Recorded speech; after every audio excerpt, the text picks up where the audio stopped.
صلوا علیہ وآلہ۔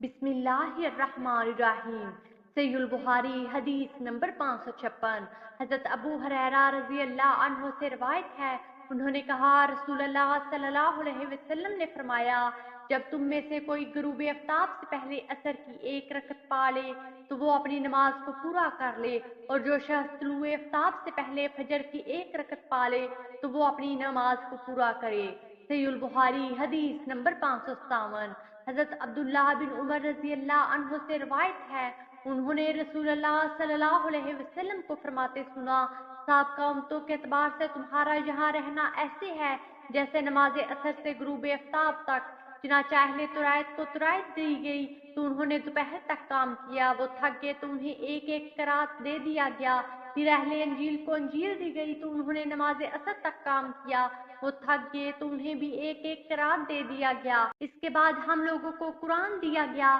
تو ہم نے غروب آفتاب تک کام کیا، اس پر ہمیں دو دو قرات دیے گئے۔ پھر اہل ترائت اور اہل انجیل دونوں نے عرض کیا، اے پروردگار تو نے مسلمانوں کو دو دو قرات دیے اور ہمیں ایک ایک، جبکہ ہم نے کام ان سے زیادہ کیا ہے۔ اللہ تعالیٰ نے ارشاد فرمایا، کیا میں نے مزدوری دینے میں تم پر کوئی زیادتی کی ہے؟ انہوں نے عرض کیا نہیں، تو اللہ تعالیٰ نے فرمایا، یہ تو میرا فضل ہے، جسے چاہتا ہوں دیتا ہوں۔ صحیح البخاری حدیث نمبر 558۔ حضرت ابو موسیٰ اشعری رضی اللہ عنہ سے روایت ہے، وہ نبی صلی اللہ علیہ وسلم سے بیان کرتے ہیں، مسلمانوں، یہودیوں اور عیسائیوں کی مثال اس آدمی جیسی ہے جس نے کچھ لوگوں کو مزدوری پر رکھا کہ وہ رات تک کام کرے، انہوں نے دوپہر تک کام کیا اور کہنے لگے ہمیں تیری مزدوری کی ضرورت نہیں، چنانچہ اس آدمی نے کچھ اور لوگوں کو مزدوری پر رکھا اور کہا تم دن کا بقیہ وقت کام کرو، تمہیں وہی مزدوری ملے گی جو میں نے طے کی تھی۔ انہوں نے کام کیا حتیٰ کہ جب نماز عصر کا وقت ہوا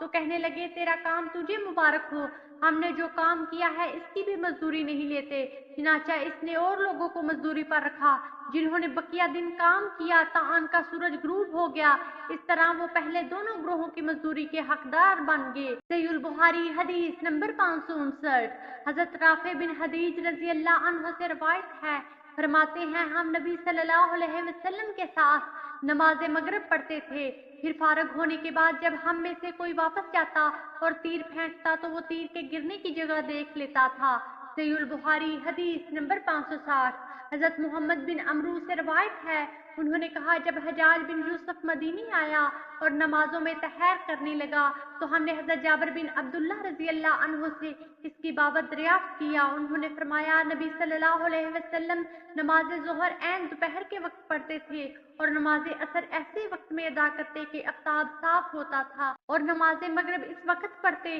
جب آفتاب غروب ہو جاتا، اور عشاء کی نماز کبھی کسی وقت یعنی جب آپ دیکھتے کہ لوگ جمع ہو گئے ہیں تو جلدی پڑھ لیتے، اور جب آپ دیکھتے کہ انہوں نے آنے میں دیر کی ہے تو نماز کو مؤخر کر دیتے، اور صبح کی نماز صحابہ کرام یا نبی صلی اللہ علیہ وسلم اندھیرے میں پڑھتے تھے۔ ویڈیو کو لائک کیجیے، زیادہ سے زیادہ شیئر کریں اور ہمارے حدیث پروف چینل کو سبسکرائب کریں۔ جزاکم اللہ خیرہ۔ اگلی ویڈیو تک کے لیے اجازت دیجیے، اللہ نگہبان۔